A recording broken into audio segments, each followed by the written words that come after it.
عید کی چھٹیاں ختم ہو گئیں تو حمید کے بہن بھائیوں کے ساتھ امامزادہ فلار گئے. بہت زیادہ مزہ آیا.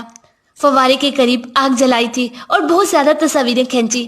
حمید اپنے بھائیوں کے ساتھ والی بال کھیلتے رہے. وہ بالکل بھی نہیں تھکتے تھے. باقی سب 10 منٹ کھیلنے کر بیٹھ جاتے تھے تاکہ آرام کریں، لیکن حمید مسلسل اپنے قدموں پر کھڑے تھے. میں دعا کرنے لگی کہ اس زندگی میں کبھی غم اور دوری نہ آئے. ابھی عید کو گزرے ہوئے چند دن نہیں گزرے تھے کہ حمید نے کہا، اس سال قسمت نہیں ہوئی کہ ساتھ میں مناطق جنوب جا سکے. مجھے اچھا لگے گا اگر ممکن ہو اور ہم کچھ دن کے لیے شہداء کی خدمت کے لیے جائیں. میں نے کہا اگر ممکن ہو تو میں بھی ساتھ چلوں گی، کیونکہ ابھی تک یونیورسٹی میں ہماری کلاسز شروع نہیں ہوئی ہیں. اسی وقت انہوں نے فون نکالا اور راہیان نور کے ڈپٹی چیف آف اسٹاف حاجی محمد سباگیان کو کال کی. حاجی حمید کو پہلے سے ہی جانتے تھے، اس لیے نہایت گرم جوشی کے ساتھ حمید سے احوال پرسی کی. جب حمید نے بتایا کہ وہ نکاح کر چکے ہیں اور چاہتے ہیں کہ میرے ساتھ خدمت کے لیے مناطق جنوب جائیں تو حاجی بہت خوش ہوئے. 18 فردین کو حج آغا سباگیان سے طے شدہ پروگرام کے مطابق ہم جنوب کی جانب روانہ ہوئے. کیونکہ قافلہ کے ساتھ جانے والی ایمبولینس میں ایک نرس کی ضرورت تھی، لہٰذا میں نے یہ کام قبول کیا. میں چاہتی تھی کہ شہداء اور راہیان نور کے زائرین کی ہر ممکنہ طریقے سے خدمت کروں. حمید بھی دہلاویہ کے علاقے میں شہید ڈاکٹر مصطفیٰ چمران کے مقتل میں بطور خادم سرگرم عمل ہوئے گئے. میں روزانہ صبح ایمبولینس میں سوار ہوتی اور قافلے کے ساتھ علاقوں کا چکر لگاتی. ان چند دنوں میں حمید سے ملاقات کی فرصت ہی نہیں ملی تھی. آب و ہوا کے باعث بیمار ہونے اور مدد کی ضرورت رکھنے والے افراد کی تعداد زیادہ تھی. ان امدادی سرگرمیوں سے زیادہ میرے لیے ایمبولینس تھکا دینے والی تھی. تقریباً 16 گھنٹے ہم اس جگہ سے اس جگہ حالت سفر میں ہوتے. رات ہوتی تو ایسا لگتا کہ میرے جسم کی ہڈیاں ٹوٹ جانے کے قریب ہیں. آخری رات ایمبولینس میں شہید کرر کے کیمپ آئے. یہ کیمپ دھوکہ کے سامنے شہر اندمشق کے داخلی راستے پر موجود تھا. میں نے حمید کے ساتھ طے کیا تھا کہ وہاں ایک دوسرے سے ملاقات کریں گے. آدھی رات تک بیماروں کا تانتا باندھا تھا اور میں ان کی مدد کر رہی تھی. حالات کچھ مناسب ہوئے تو میں نے تھکاوٹ کے باعث اپنا سر ایمبولینس کے دروازے پر ٹکا دیا. پاؤں نیچے کو لٹک رہے تھے. اس قدر تھک چکی تھی کہ پتہ نہیں چلا کب سو گئی. اذان فجر کے قریب ایک دل نشین مناجات کی آواز سے جو کہ کیمپ کے احاطے میں نشر کی جا رہی تھی میں بیدار ہو گئی. آنکھیں کھولی تو حمید کو دیکھا جو میرے نزدیک فٹ پاتھ پر بیٹھے تھے. چاند کی روشنی میں حمید کا تھکا ہوا چہرہ لباس آدمی اور سبز رنگ کی ٹوپی کے ساتھ اور زیادہ دیکھنے کے قابل ہو گیا تھا. میں نے پوچھا، حمید جاں آپ کب سے یہاں پر ہیں؟ مجھے کیوں نہیں اٹھا دیا؟ انہوں نے کہا، تقریباً 3 گھنٹے ہو چکے ہیں میں یہاں پر ہوں. جب دیکھا کہ آپ سو رہی ہیں تو دل نہیں چاہا کہ بیدار کروں. یہاں بیٹھ گیا تاکہ آپ کا خیال بھی رکھوں اور آپ آرام کریں. میں مسکرا دی اور بولی، حالانکہ ان چند دنوں میں ایمبولینس سے 2-3 ہزار کلومیٹر کا سفر طے کرنے کے باعث میرا جسم ٹوٹ رہا ہے، لیکن آپ کو دیکھ کر میری تمام تھکاوٹ دور ہو گئی ہے. اگر آپ کہیں تو پیدل ہی آپ کے ساتھ آباد تک چل پڑوں گی. صبح کی کھنک فضا میں ہم دونوں کیمپ کے احاطے سے نکل کر امام باریہ کی طرف چل پڑے. شہداء سے نزدیکی کے سبب ایک خوبصورت چیز جو انسان کو شہر میں بہت کم نصیب ہوتی ہے وہ نماز صبح ہے کہ وہ یہاں پر اول وقت جماعت کے ساتھ ادا کرتے، بالکل زمانہ جنگ کی طرح، جس کے بارے میں سن رکھا تھا کہ سب ایک دوسرے سے اگلی صف میں شرکت کے لیے سبقت کیا کرتے. نماز فجر کے بعد حمید اپنے باقی ماندہ کاموں کو نپٹانے کے لیے دھولاوا پر واپس پلٹ گئے تاکہ کل کا وین جا سکیں. لیکن کیونکہ میری کلاس تھی لہٰذا اسی دن میں اندمشق سے ٹرین میں سفر ہو گئی اور تہران آ گئی تاکہ بس سے قزوین واپس آ سکوں. جنوب سے واپس آئے تو میرا ذہن حمید کی سالگرہ سے متعلق سوچ میں پڑ گیا. میں چاہتی تھی کہ اس سال جب میں حمید کے ساتھ ہوں تو ان کی سالگرہ پر ہم اپنے طور پر جشن سالگرہ منائیں. 4 اردے بہشت حمید کی پیدائش کے دن میں صبح 5 بجے نیند سے ڈر کر بیدار ہو گئی. میری پیشانی پر ٹھنڈا پسینہ آ گیا تھا، منہ خشک ہو چکا تھا. بہت ہی عجیب خواب دیکھا تھا. ایک شخص جس کے چہرے کی نورانیت سے ظاہر تھا کہ شہید ہو چکے ہیں مجھے کچھ بتانا چاہتے تھے. وہ اسی کوشش میں تھے کہ مجھے اپنا مطلب سمجھائے کہ میں بیدار ہو گئی۔ شہید کا چہرہ مجھے مکمل طور پر یاد تھا۔ میرا ذہن اس بات میں الجھا ہوا تھا کہ آخر وہ شہید کیا کہنا چاہتے تھے۔ حمید کے ساتھ طے کیا تھا کہ ان کی سالگرہ کے لیے مزار شہداء جائیں گے، ان کی سالگرہ شہداء کے جوار میں منائیں گے۔ وہ، میں اور شہداء۔ ان کے لیے کیک خریدا تھا۔ جب ہم وہاں پہنچے تو حمید ہمیشہ کی طرح پہلے شہید حسین پور کی قبر پر گئے۔ میں جانتی تھی کہ وہ اپنے دوست کے ساتھ تنہائی میں رہنا چاہتے ہیں۔ میں آہستہ آہستہ چل کر اسی صف میں آگے بڑھ گئی۔ کیک ہاتھ میں لیے قبروں کے اوپر موجود شہداء کی تصاویریں دیکھ رہی تھی کہ ان میں سے ہر ایک کی ایک خاص عمر، ایک خاص چہرہ، لیکن سب کے چہروں پر ایک محسوس اطمینان تھا۔ سب کی آنکھیں پر امید تھی۔ میں اپنی سوچوں میں گم تھی کہ اچانک ٹھٹک گئی۔ ان تصاویر میں ایک انہی شہید کی تھی جنہیں میں نے خواب میں دیکھا تھا۔ بالکل وہی نگاہیں تھی۔ شہید ارشیر ابراہیم پور۔ ایک خاص جذبہ تھا ان کا۔ میں ہمیشہ یہ سوچتی تھی یہ شہید مجھ سے کچھ کہنا چاہ رہے ہیں۔ ان کی نگاہوں میں باتوں کا ایک سمندر تھا۔ اس دن کے بعد جب بھی شہداء کے مزار جاتے تو حمید شہید حسین پور کی قبر پر جایا کرتے اور میں ان شہید کی قبر پر۔ حالانکہ میں نہیں جان سکی تھی کہ وہ کیا کہنا چاہتے تھے، لیکن ہمیشہ ان کی قبر کے پاس مجھے ایک خاص سکون نصیب ہوتا۔ فاتحہ اور شہداء کی زیارت پڑھنے کے بعد ہم گلزار شہداء کی ہریالی سے پر حصے کی جانب آ گئے۔ باغ میں بیٹھ گئے، کیک کو درمیان میں رکھا اور تصویر بھی کھینچی۔ کیک کاٹتے وقت حمید اپنا چہرہ اٹھا کر بولے، فرزانہ آپ کی زحمتوں کا شکریہ۔ میں آپ سے کچھ کہنا چاہتا ہوں لیکن ڈرتا ہوں کہ کہیں آپ ناراض نہ ہو جائیں۔ میرا دل بیٹھ گیا۔ منہ میں موجود کیک کے ٹکڑے کو نگل نہیں سکی۔ میرا ذہن ہزار طرف جا رہا تھا۔ میں نے ہاتھ کے اشارے سے سمجھایا کہ بے فکر ہو جائیں۔ حمید نے نہایت سنجیدگی کے ساتھ مجھ سے کہا، فرزانہ جیسا میں نے آپ کے بارے میں سوچا تھا آپ ویسی نہیں ہیں۔ ان الفاظ کا سننا تھا کہ جیسے سب کچھ خراب ہو گیا ہو۔ مجھے سمجھ نہیں آ رہا تھا کہ کیا کروں۔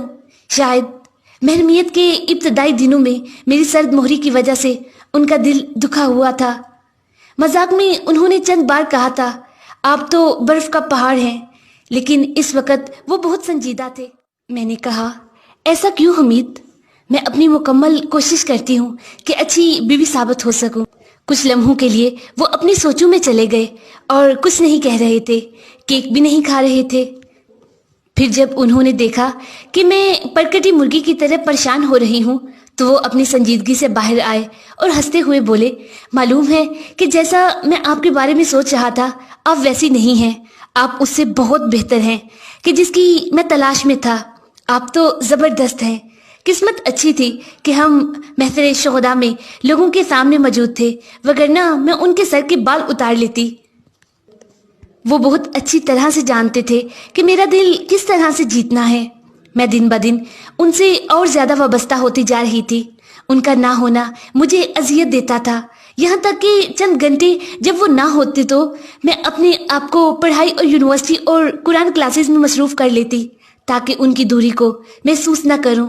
مئی کے مہینے میں انہیں 3 ماہ پر مشتمل میڈیکل کے ایک کورس میں شرکت کرنی تھی۔ میں نے کبھی انہیں جانے سے نہیں روکا، ہر کورس میں شرکت کے لیے ان کی حوصلہ افزائی کرتی، لیکن 3 مہینوں کی دوری در حقیقت میرے اور حمید دونوں کے لیے صحت تھی۔ اردے بہشت کی 16 تاریخ کو ہم حمید کی بھتیجی کی سالگرہ کے لیے گئے تھے۔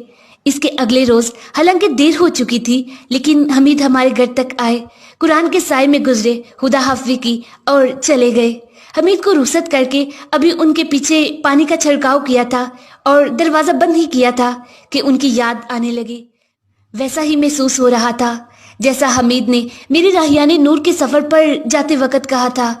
ایسا محسوس ہو رہا تھا جیسے میرا دل اپنے ساتھ لے گئے ہوں۔ پورے سفر میں وہ 3 بار فون کیا لیکن وہ بس میں سوار تھے لہٰذا زیادہ گفتگو نہ ہو سکی۔ سفر کے اگلے دن ابھی میں مسئلے سے اٹھی بھی نہ تھی کہ ان کا فون آ گیا۔ حمید نے کہا، یہاں کیمپ کے احاطے میں ایک جیسمین کا پھول کی جاری ہے، میں اس کے قریب آ کر آپ کو فون کیا ہے۔ اس پھول سے آپ کی جائے نماز کی خوشبو آتی ہے۔ میں نے کہا، ٹھیک ہے، پھر اگلے 3 مہینے ہماری ملاقات کی جگہ یہی جیسمین کا پھول ہے۔ تقریباً روزانہ رات کو جب ہم بات کرتے، صبح جوتے پہننے سے لے کر یونیورسٹی جانے اور واپس آنے تک کی، میں انہیں سب کچھ بتاتی۔ دوسرے ہفتے سے وہ مجھے اور اپنے والدین کو بہت زیادہ یاد کرنے لگے تھے۔ جب بھی فون کرتے پوچھتے، آپ ماما اور بابا سے ملنے گئی تھی؟ جیسے ہی میں انہیں ان کے بابا اور پھپھو کے بارے میں بتاتی تو ان کی آواز میں موجود بے چینی کو محسوس کر لیتی۔ 1.5 مہینہ بہت ہی مشکل سے کاٹا۔ کورس کے دوران چند دنوں کی چھٹی ملی تھی۔ میں چاہتی تھی کہ انہیں جلد سے جلد دیکھوں۔ ہم دونوں کے ہی صبر کا پیمانہ لبریز ہو چکا تھا۔ مشہد سے وہ بس میں سوار ہوئے۔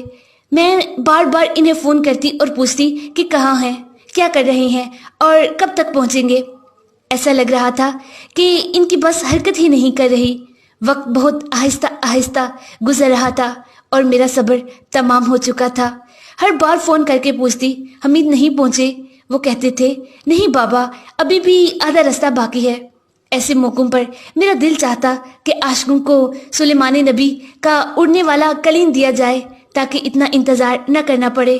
کچھ کام باقی تھے کہ جنہیں حمید کے پہنچنے سے پہلے نپٹانا تھا۔ صبح 8 بجے جلدی گھر سے نکلی اور نکاح کی انگوٹھی پہننا بھول گئی۔ آخری بار بات ہوئی تو وہ قصرین کے قریب تھے۔ سبزہ میدان پر ملاقات طے کی، ایک دوسرے کو دیکھا تو صرف ہاتھ پکڑ لیا اور کرسی پر بیٹھ گئے۔ میں چاہتی تھی کہ جی بھر کر حمید کو دیکھتی رہوں۔ میرے ہاتھ کو پکڑا تھا کہ انہیں انگوٹھی کے نہ ہونے کا احساس ہوا۔ پوچھا، یعنی اتنے دن جب میں نہیں تھا تو انگوٹھی نہیں پہن رہی تھی؟ ان کے ذہن میں ہر چیز ہوتی تھی۔ وہ چاہتے تھے کہ ہر لحاظ سے مجھے اپنا دیکھیں، یہاں تک کہ وہ ملکیت کا احساس جو میرے ہاتھ میں موجود انگوٹھی کی وجہ سے انہیں ملتا تھا۔ بہت ہی مشکل سے انہیں سمجھایا کہ جان بوجھ کر نہیں بلکہ انہیں دیکھنے کی جلدی اور شوق میں پہننا بھول گئی تھی۔ میں ہر چیز کے لیے بے چین تھی، ہمارا پیدل چلنا، آئس کریم کھانا، حمید کے مذاق۔ میں چاہتی تھی کہ یہ دن جب وہ چھٹی لے کر قصرین آئیں تو ہم ایک لمحے کے لیے بھی ایک دوسرے سے دور نہ ہوں۔ پھپھو نے حمید کو فون کیا اور کہا، کھانا تیار ہے، آپ کا منتظر ہیں۔ ہم کھانا کھا چکے تھے تو حمید نے اپنا سوٹ کیس کھولا۔ ہمارے لیے بہت سارے سوغات لائے تھے، میرے لیے بھی کچھ کپڑے خریدے تھے۔ کپڑوں کو بہت اچھے طریقے سے طے کر کے سوٹ کیس میں رکھا تھا، ہر ایک کے درمیان پھول رکھا تھا اور ان پر عطر لگایا تھا۔ پھپھو نے حمید کا یہ سلیقہ مندی دیکھی تو مذاق میں بولی، مجھے یقین نہیں آتا کہ تم وہ پہلے والے حمید ہو کہ جو شادی سے پہلے خریداری سے اس قدر دور بھاگتا تھا۔ صاف ظاہر تھا کہ انہوں نے بہت سارے وقت لگا کر، اور وہ تمام وقت جب ان کی کلاس نہ ہوتی تو وہ اس تلاش میں ہوتے کہ واپسی پر مجھے کس طرح خوش کرے۔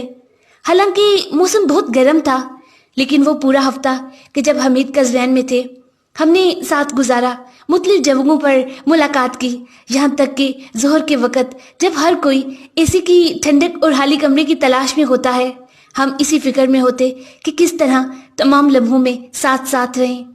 کورس کے بقیہ دنوں کے برعکس یہ ایک ہفتہ بہت جلدی ختم ہو گیا اور اب انہیں کورس مکمل کرنے کے لیے مشہد پلٹنا تھا۔ دوسری مرتبہ کی دوری اور بھی زیادہ سخت تھی۔ میں نے کوشش کی کہ حمید کے سامنے افسردگی کا اظہار نہ کروں، کیونکہ میں جانتی تھی کہ حمید کی جاب میں ایسے کورس اور ذمہ داریاں بہت زیادہ ہیں۔